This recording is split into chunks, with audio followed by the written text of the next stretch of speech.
Hello, my friends. Editing Julianne here, just popping in before the video to let you know that one, we have a fabulous episode coming your way. The wonderful Mary MacDonald is here at the Falmouth Road Race Expo live, telling you all about her experience as a wheelchair racer, and she is so amazing. But two, because this was a live episode and because my mics decided that they did not want to function properly for me without me realizing it, and I think the YouTube live stream had something to do with this as well too. The audio quality is not the absolute best and there is a fair amount of background noise. So I would just like to apologize ahead of time. I've tried my darndest to make the audio quality as best as physically possible so that way you can understand Mary, whose audio is a lot better than mine, and myself. But apologies ahead of time, but please do not let this deter you. Mary is an absolutely fabulous human. We had such a fun time chatting, and I really think you're going to enjoy the conversation that the two of us had, and also just her lovely, bubbly, fun personality. So head on over into the episode. I will see you very shortly. Love you lots, and let's get going. Bye!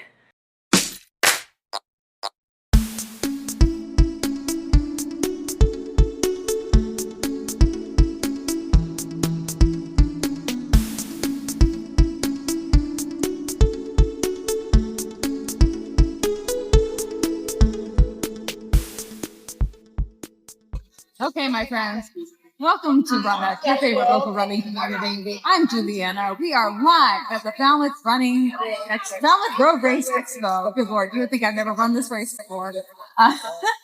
The Falmouth Road Race Expo. We have a bunch of special guests this weekend, including the wonderful and amazing Mary MacDonald. Hello. Hello, Mary. Hello. I'm so excited to have you with me. I'm actually very excited to be here. Yay! Yeah. I think this will be a lot of fun. I think everyone who is watching this back and is also hopefully watching live and potentially will be joining up either in passing or more actively to hear what you have to say. I think it's going to be great. Exactly. Yeah, I think the same thing. Yeah. So you were telling me earlier that you very recently, within the last 3 years, you said got into running? Yeah, so running became something I did to lose weight back in 2023, I believe, is when I really started. It started in a basketball wheelchair. I don't know if you're aware of those. Those have like a bigger wheel. They have they slant, yep, and they have two tiny itty bitty wheels in the front. Yeah. Definitely completely different than a wheelchair racing chair. Yeah. But I was in the indoor season for my high school for the 50 meter. Now, I was in 8th grade, but they had me at the high school level due to the fact that I was a wheelchair athlete. That's the only way I could compete with other wheelchair athletes. Okay. And so over time, I made friends who said, "Oh, you should go check out wheelchair racing. They're like, there's a specific chair you can use." And I was like, I don't have to deal with this chair anymore. So you were racing basketball chair? Racing in a basketball wheelchair. Oh, okay. It was half of 100 meter, but it was still really tiring. Oh, I bet. And it started as a weight loss journey. So I weighed 200 pounds in a basketball chair, pushing 50 meters. Oh, wow. So it's definitely been an increase, definitely nowadays. So what grade are you in now? I'm currently going into my senior year of high school. Wow. You're going to be the queen of the high school next year. I hope so. I mean, I hope because we're getting a new school, so I'm hoping it's pretty good. Which school system are you in? I'm in Bristol, Plymouth. I'm at a technical school. Oh, okay. So trade. What is your trade? I study design and visual communication, so I work with social media, website design, Photoshop, Illustrator, all that jazz. Oh, I always tell people that, like, if I went back to high school, I would totally go to a trade school. And I think I would do exactly that. It's so beautiful and so much fun. Like, I get to draw as a part of my curriculum for a week, and I'm like, so fun. I love it. That's so fun. Yeah, I know you were mentioning to me that you're like really into artwork and stuff too. Mm-hmm. What are you working on for your artwork now? Currently I'm using my design visual communication stuff to work on social media. So I'm not currently drawing as much, sadly. So I'm using it for Instagram and website design and t-shirt design more than I am for drawing because my free time is very dwindled down. Yeah. Yeah, it sounds like you've been pretty busy with all the races that you've been doing. You just did a Definitely. triathlon too, right? Yes, so that was in Michigan for nationals. So that it was a track event on gosh, I don't remember the days, but they had the regular track events. I had throwing and then a triathlon. In the afternoon that same day, I had powerlifting. Wow. So, and so it was Cedartown, Peachtree, Nationals, and then this amazing. Okay. So right now you are kind of gearing up to run your second Falmouth race. Yes. Tell me about your experience first time. It's really funny because at the time that was the longest distance I had ever ran and probably the roughest race I had ever run at the time. And I look back at it and I look at it and I'm like, oh, yeah, no, I should have been a little bit more prepared, you know, like when like I'm not from the area of Falmouth, but I come here often. So I thought, oh, I even know the course, you know, I can do it. And I got to, there's like, I think it was the hill with the lighthouse on it. The one that's on the Cape Cod chips. Yeah, it is the one that's on it's on the Cape Cod chips. Fun fact, not made in Cape Cod anymore though. No. Sadly. But once I got up there, I think the water on my chair actually broke. So I was not able to drink water. And then my heart rate monitor slipped off. So I wasn't prepared with equipment, but it was definitely such a great challenge. So that's why I'm back, because I want to conquer it. Now, how do you carry? Do you have like, because I know that, so I interviewed some of our wheelchair athletes last year, how they like to carry their water. A few of them have it like in a pack on their back, and some people have like a compartment chair. Like, what is your preference? So if you've seen bikers that do triathlons, they have this thing called a Speed Quick water bottle. And what it is you just open a quick lid like this, and you pour a water bottle into it, close it, and it has a straw. So it just straps to the main frame of my chair, and it's like a water bottle attached to it, and I can sip right out of it. Okay, I use the same thing for ultra marathons. Yeah, that's exactly what it is, basically. Okay, so you just have, instead of having it on a vest, you have it on a chair. Yeah, basically. I mean, the only one thing between runners and wheelchair racers that I would say fueling or drinking wise is that we can't take gel packs, which your hands are being occupied already. So we sometimes put like electrolytes in our waters and things like that. Caffeine is great. But it's really funny. It's very funny to think like gel packs don't taste good, but runners use them all the time. I don't think so. I think they're gross. Okay. That's good to know then. I don't know why people like make themselves do things like that, because they're like, I mean, you probably have some drink mixes that like you really like. That's pretty good. I do too. And like you can eat other things too, you know, like gummies or like applesauce, even mashed potatoes, you know. Mashed potatoes would be wonderful. Full roast chicken dinner on the run. Well, I mean, so I do ultra marathons. Okay. Like, you go into these aid stations where like you come in through like mile 20 or whatever. They have like full sandwiches ready for you and all these things. Like, oh, real food.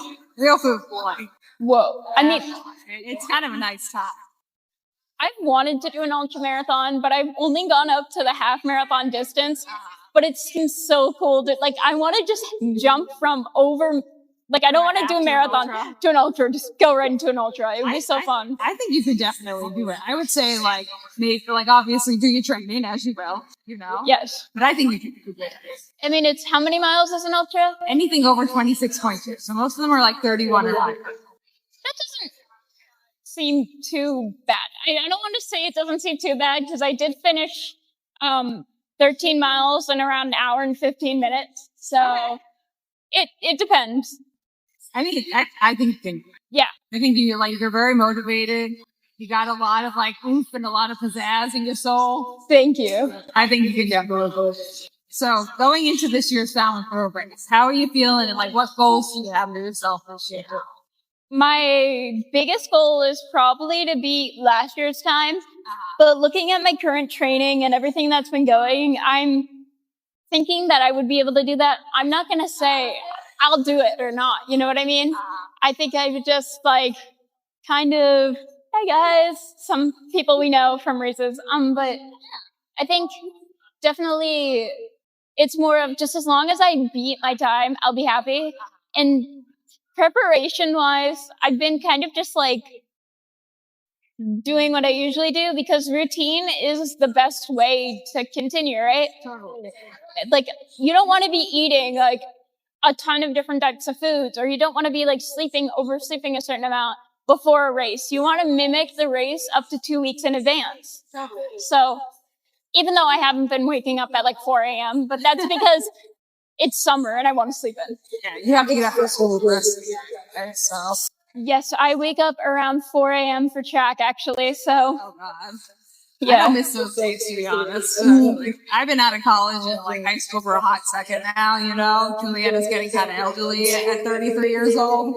But definitely, I don't miss having to get up at 4 a.m. It's the only reason we have to get up at 4 a.m. is due to the fact that our school doesn't have a track. So we're using another school's track. Oh. So that's like the only issue out of everything, but it's so worth it.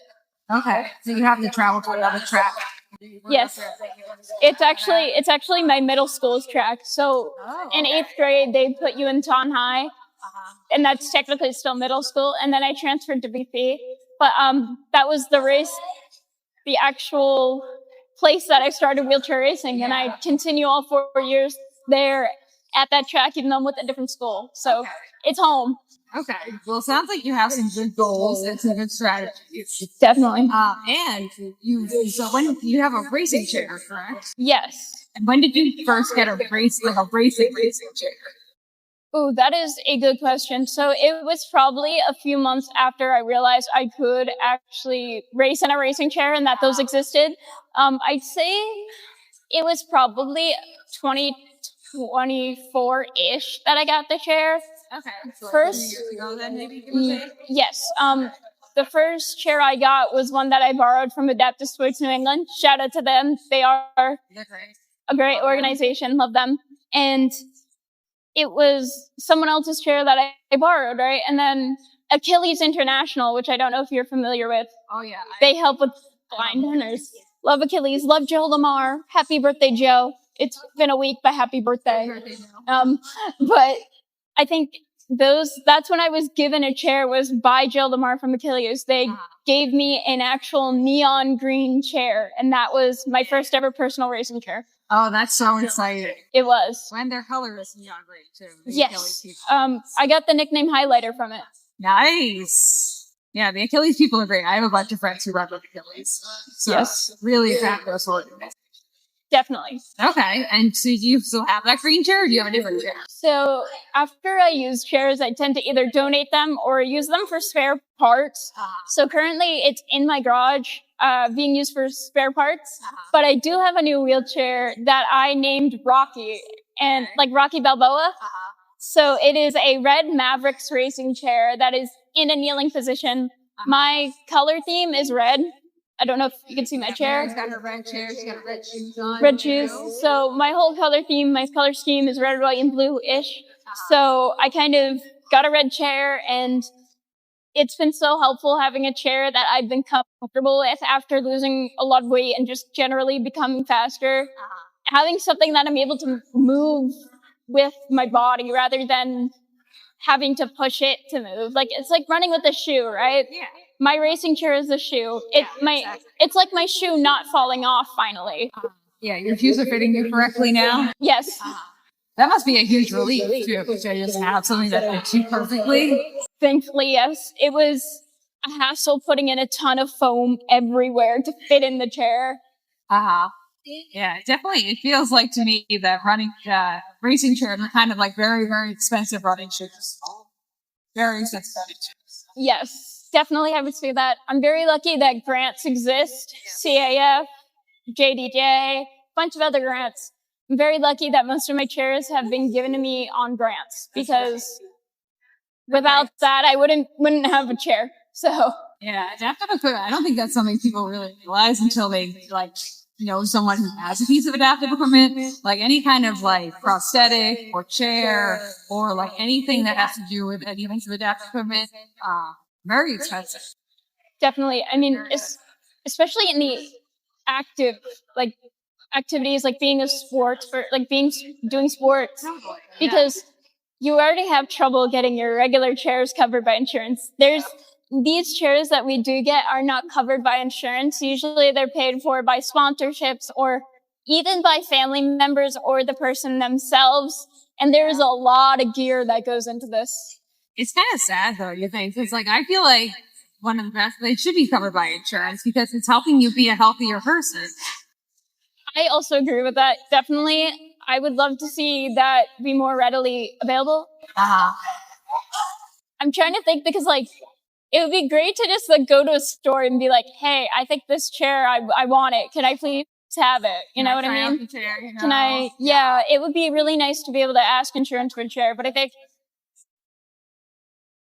I don't know, I feel like you really don't need a sports chair to start racing, right? So yeah, you can race. I mean, I was just telling, so we have the adaptive athletes coordinator who's here, and I was talking to her. Yes. And I was letting her know that I went to like watch the London Marathon last year, and there were so many people who were running in their like everyday chairs. Yes, that is something frequently done by people, and it is amazing.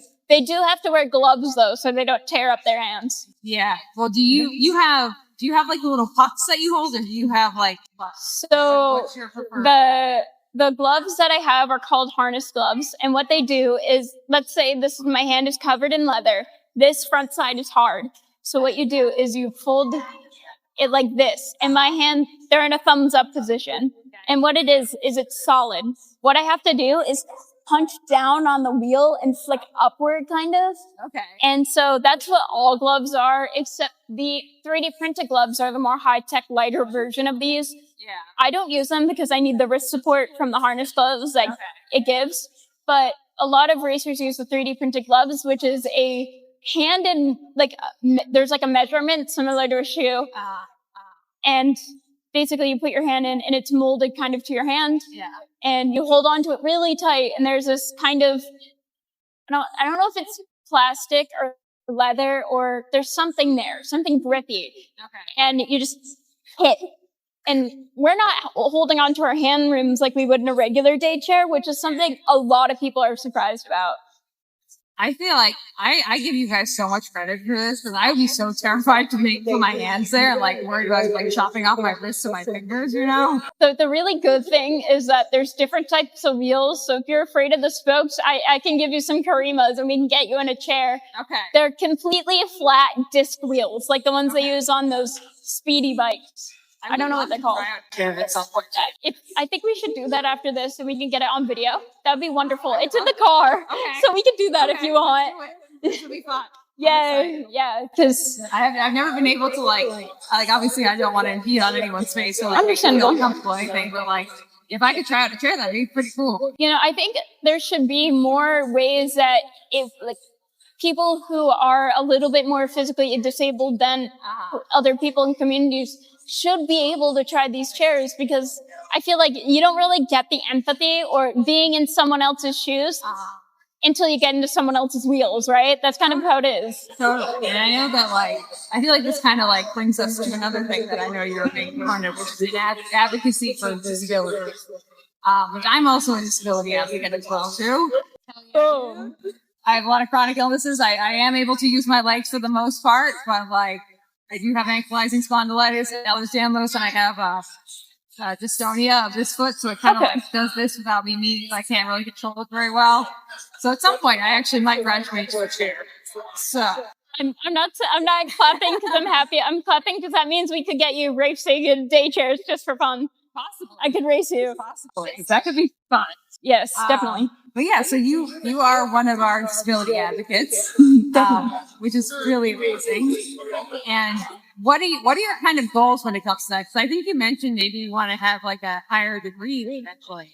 Yes. So I've noticed a lot of things, both I'm neurodivergent and also disabled. So kind of trying to get both of those, trying to get both of those combined in public areas to be known that you can actually have more than one disability, and that disabilities can be invisible as well. But also that I want to be able to go to the law level and try to make sure that we still have our rights, because in some places currently there has been pushbacks on 504 and IEPs in some states. So yes, so all that work that we've done, it shouldn't only last the 36 years that it's been around. The ADA Act has only been around about 36 to 37 years, to my knowledge. And that is only almost half a decade. And that is not that old if you think about it. So it really bothers me So that's kind of what I really want to do, is make sure that the stuff we already have, we still have, but we can also progress on it. That's really what I want to do. I think that's a really noble cause, and I think it's something that's definitely really, really needed. And like, I know for me, like recently, I just got one of those sunflower lanyards, so that way I can like bring that to the airport with me. You know, I have a lot of medications, and it's nice to be able to board early for like medical reasons. You know, but sometimes it's kind of hard, like especially with the invisible disabilities, because you look very able-bodied in some ways. Like obviously for you, you are in chair. Yes. It's like a visual kind of like cue for people to be like, maybe Mary needs a little bit of extra help. Yes. Maybe not. Maybe you're fully capable. Never a bad thing to ask someone if they need help. Yeah. But like you mentioned, you're also a neurodivergent human like myself. Yes. Which is great. We love that. Hell yeah, dude. And sometimes it's kind of hard to communicate those things to people, especially if you have like, I know sometimes with my brain chemistry, I get kind of confused and I'm trying to tell people what I mean and it's just not coming out. Yeah. A lot of the time I see that because of, I guess some of my other disabilities get kind of overlooked because I'm physically disabled, right? Totally. And I want people to know that even if you have one disability, you have multiple, you have different things about you. That's perfectly fine. There's that's what makes people is when they have multiple things about them. That's a great part, right? So exactly. So I think, and I definitely want to bring more awareness to IEPs and just general teachers following them, because in middle school, I had a teacher who didn't follow it. And I was like, that shouldn't. So I want more teachers to get a little bit more, regular teachers, like standardized teachers, to get a little bit more training on IEPs and 504s. Yeah, I think that's really important too. And just like kind of having more teachers and more teacher aides be aware of like what like this looks like when kids present. Because I know for me, you're growing up in slightly a different time frame than I am there. Like Julianne is now 33 years old. No, not elderly. My dad's in his 40s. Okay, so he's really yeah. Dad is old. Sorry, Dad. Sorry, Mom. Sorry, Dad. But when I was younger, no one really diagnosed me with ADHD or dyslexia because I was kind of a quieter kid, and because I wasn't like bouncing off the walls, they weren't like, oh, this kid doesn't have ADHD, but I had such a hard time focusing, and I still do. And you can easily get overlooked too, and like kind of just pushed to the side if you're not like the exact textbook definition of what like one person decides this looks like.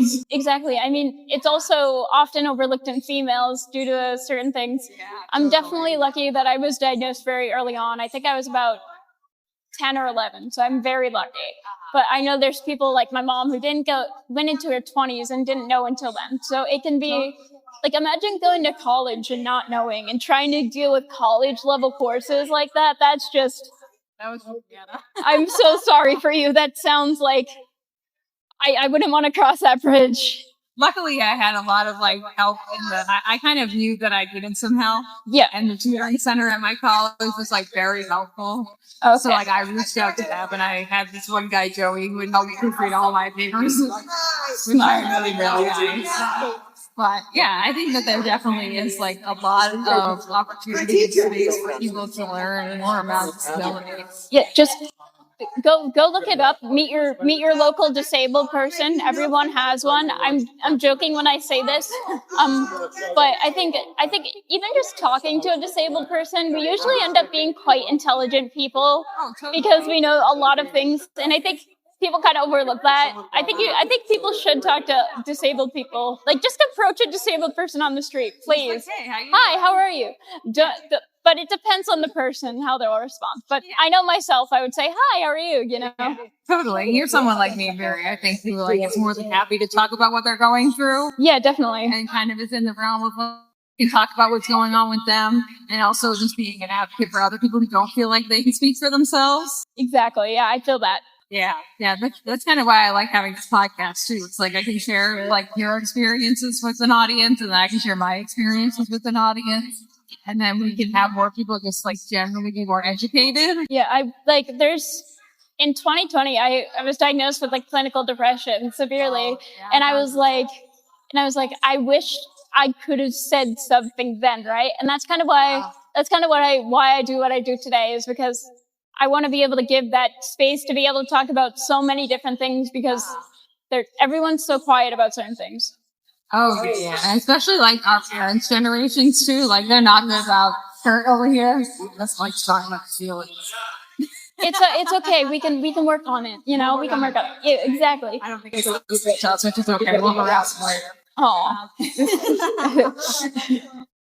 But yeah, I think it's really important to talk about what you're going through. I've also had episodes of clinical depression as well, too. Yeah. I get coming from my friends, and it feels like you're very alone. Definitely. Like, the thing that ends up like leading to really bad things happening is isolation. And when you feel isolated, that's when you start getting into trouble.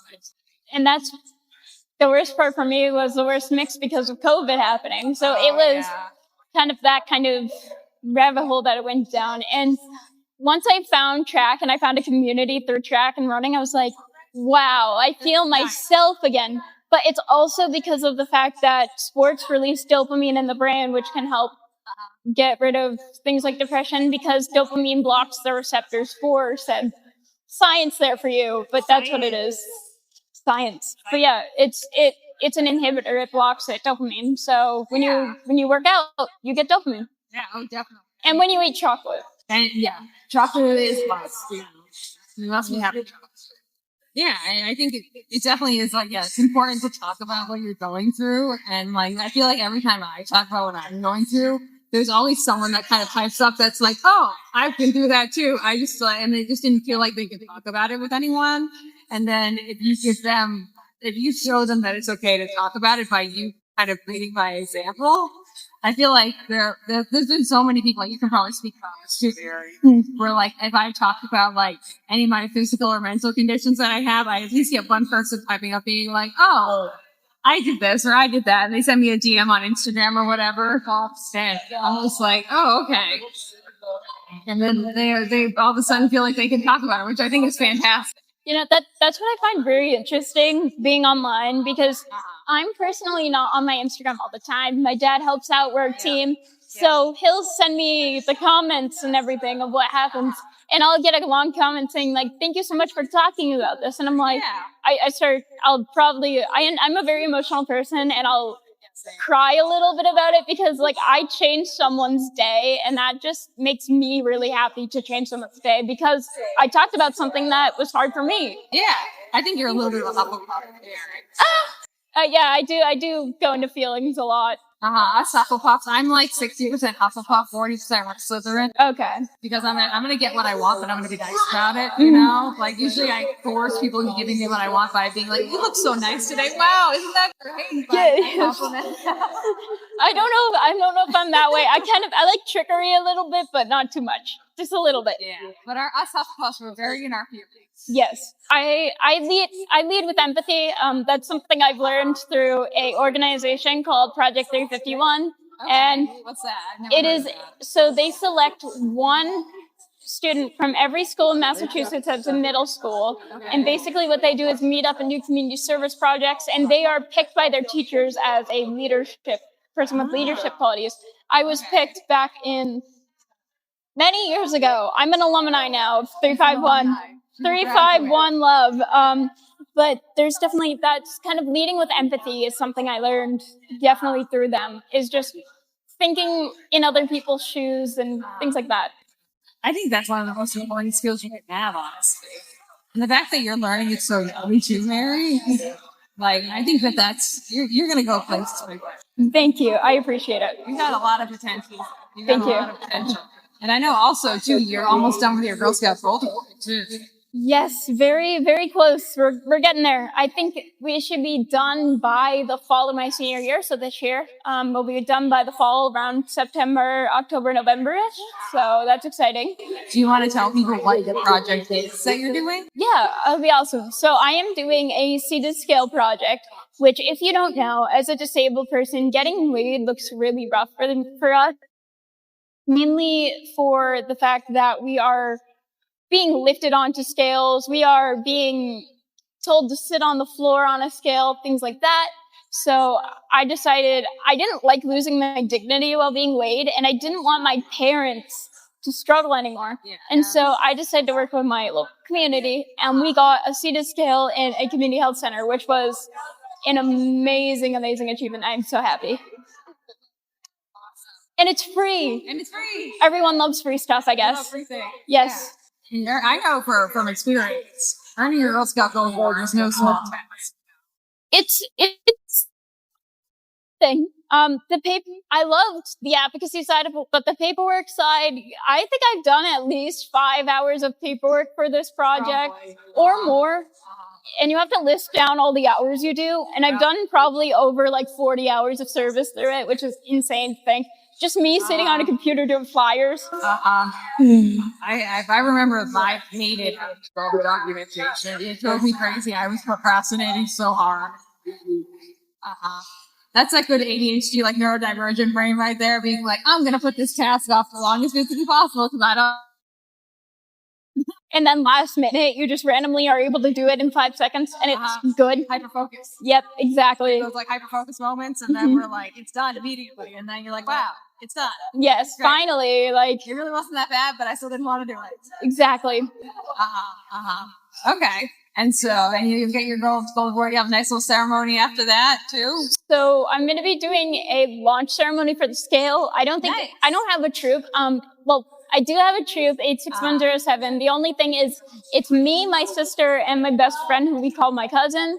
So it's kind of like, we're not going to do a ceremony. We'll probably eat pizza or something, you know? I remember when my senior year, there was only like 5 girls in my Girl Scout troop too. It dwindles. Yeah, it was, because I feel like a lot of the Girl Scout activities are more catered towards younger girls anyway.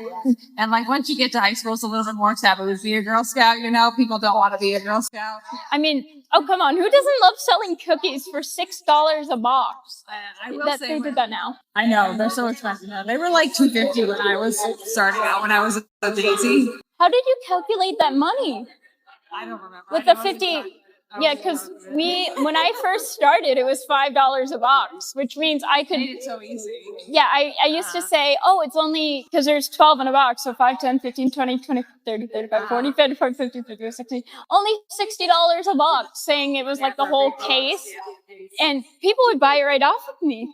I don't know what it was. I think it was just the fact that it was like 60, but it was an even amount. Yeah. Yeah, I don't remember. My mom was the cookie mom. So, like, my favorite activity to do during Girl Scout season, she would get all the boxes, and we put the fort out of all the boxes in our living room. That's what me and my sister do, because my mom was cookie mom too. And we'd have pillow fights, and we'd like throw we'd like ball up socks and do like a sock snowball fight. Wait, that sounds like so much fun. I didn't know that. I should do that when I get home. Yeah, annoying my sister. You take a sock and you roll it inside out and turn it into like a ball. You can roll it inside of itself, and then you chuck it at the other person. So it's kind of like a snowball, and hopefully no one gets hurt. No vases destroyed, nothing like that. Hopefully not. Oh man, no promises, but you know. No promises. Yeah. We try. Yes, exactly. But yeah, I think it's so exciting that you're going to have your award. Definitely. I'm very happy for it. Yeah. Yeah, and it sounds like to me you're probably going to take that advocacy and hopefully it was like move it into the next stage of your life. I've been doing advocacy for a long time, and I don't ever want to take it out of my life. I've loved it since I was a kid. I read this book called My Brother Martin, took it out of the library, and didn't return it to my elementary school library until recently. What's the storyline of My Brother Martin? It's the sister of Martin Luther King Jr. wrote about his advocacy and about his childhood. And I'm very inspired by his peaceful protesting rather than being aggressive with it. And he worked really close with Judy Heumann. So I was like, I read that book over and over and over. And I think I've had advocacy from a young age because of that book, I think. Okay. And you said that maybe you want to go to school for law potentially? Where are you at with that? I mean, law school is expensive and difficult. Yes. Yeah. Also, like, I don't think you should have to pick your major when you're a senior in high school. Like, it's silly. I'll tell you what, the number of people who are my age now who have a degree in something that they do not have a job in is over half the people that I know. And you also, like, you're going to have a degree in whatever you're on. in your trade. Yes. I got to that word. Yes. Eventually. So you'll have this like really awesome degree from high school that like is a practical degree. Yeah. And like you don't really need to go to school after that. Like I do social media now, and like I get paid to do social media for other people, you know. Yes.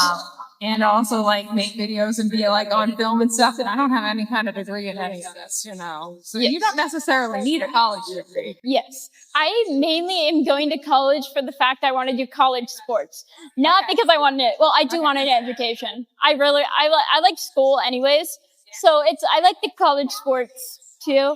So I definitely think it's just a mix of both. And I'm really looking to do public policy, whether that be for government or for schooling and or global human studies, because that is awesome, and disability studies. So I think I'm going to go into like the humanitarian help kind of thing, the fine arts, if you will. Just schools that you're looking at that you might want to check out? Michigan. I love Michigan with a passion. Michigan, U of M, University of Michigan. So that is in Ann Arbor. They have a wonderful wheelchair track and field program, along with a powerlifting program.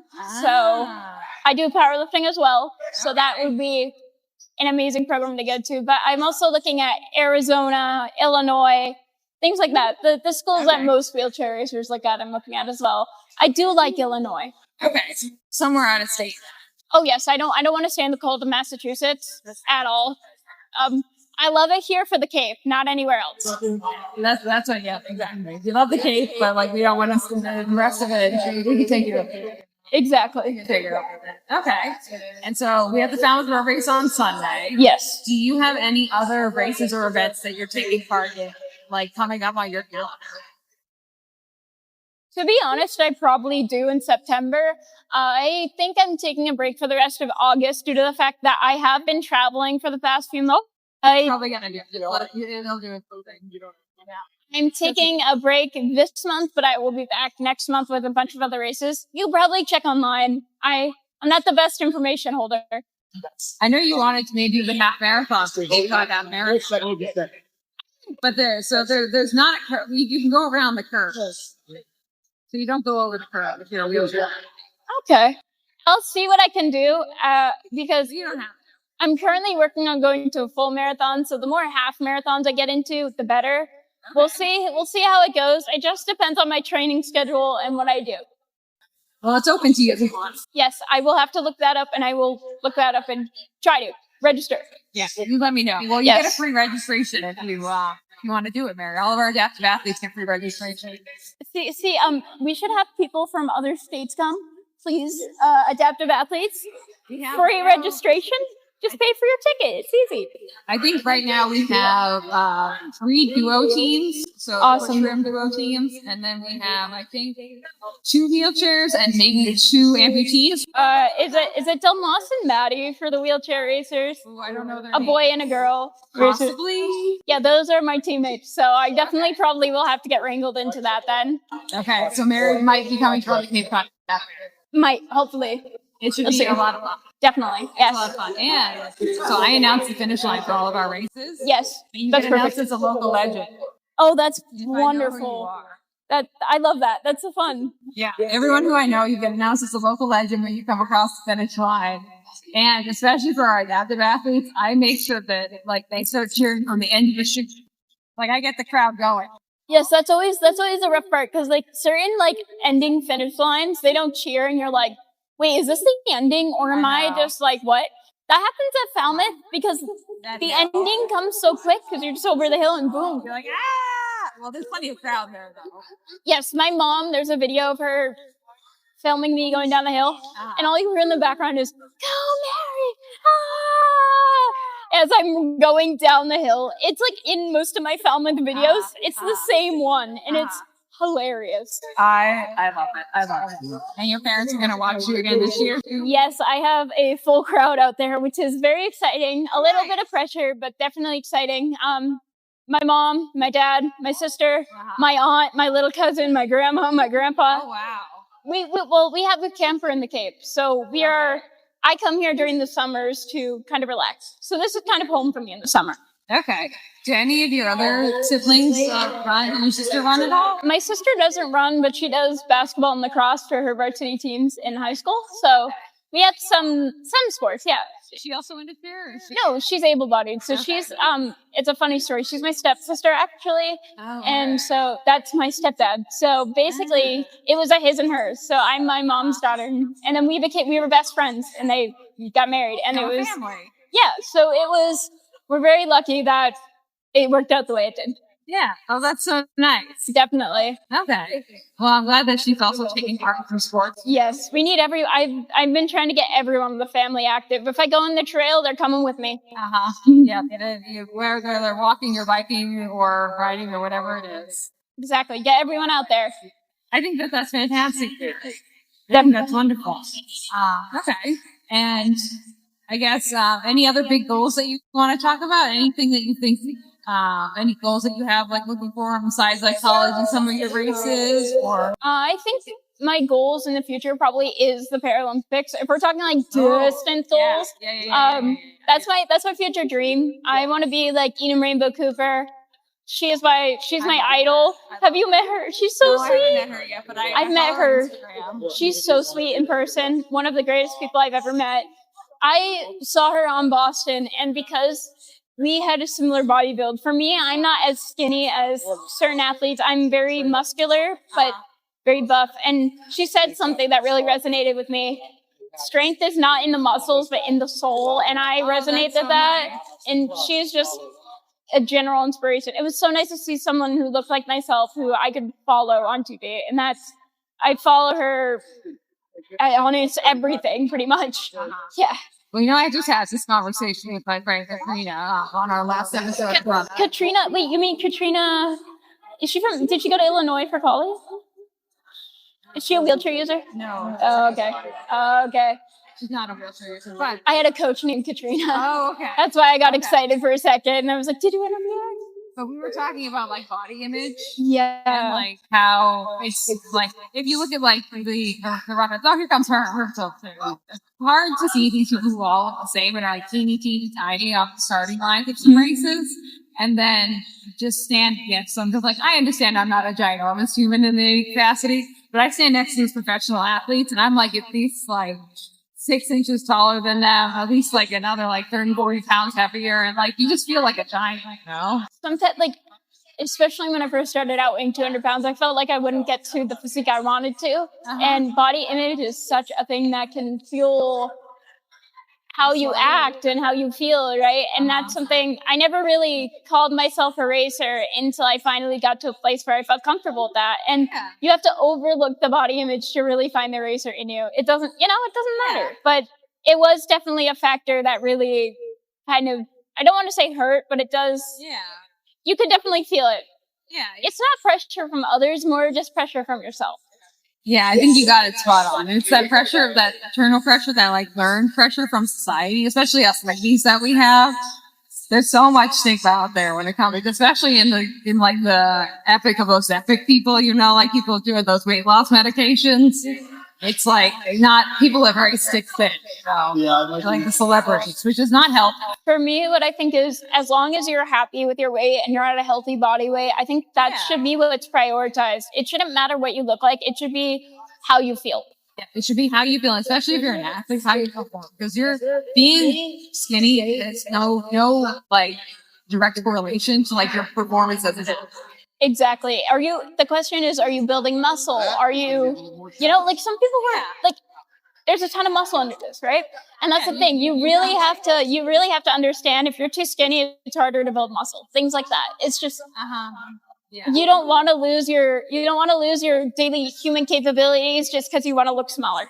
That's what I mean. Yeah. I like to tell people too, like I got an emergency cold in the section about 3 years ago. Want to see a full scar?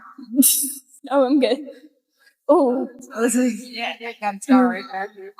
But after I got that, I was like quite skinny, because I couldn't eat for like a week and a half, essentially. Not by my choice, but people were like, "Oh, you look so good, Julie." I was like, "I feel so weak.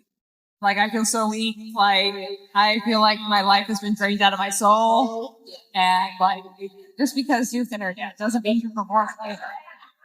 Yeah, or planner. exactly. But it's so nice to have people that you look up to as well, too, like Rainbow, who are just like strong, like comfortable in their body and performing well, and can be like a positive impact on your life. Yes. And if we're talking the able-bodied equivalent, I'd say Alona Marr, the rugby professional player. Oh, yeah, she is yeah, yeah. wonderful. I love And also Rhea Ripley from WWE, another. I don't know her. She is a very muscular, but also very like health and body aware person that I'm very fond of from wrestling. I love it. Yeah. Think that's fantastic.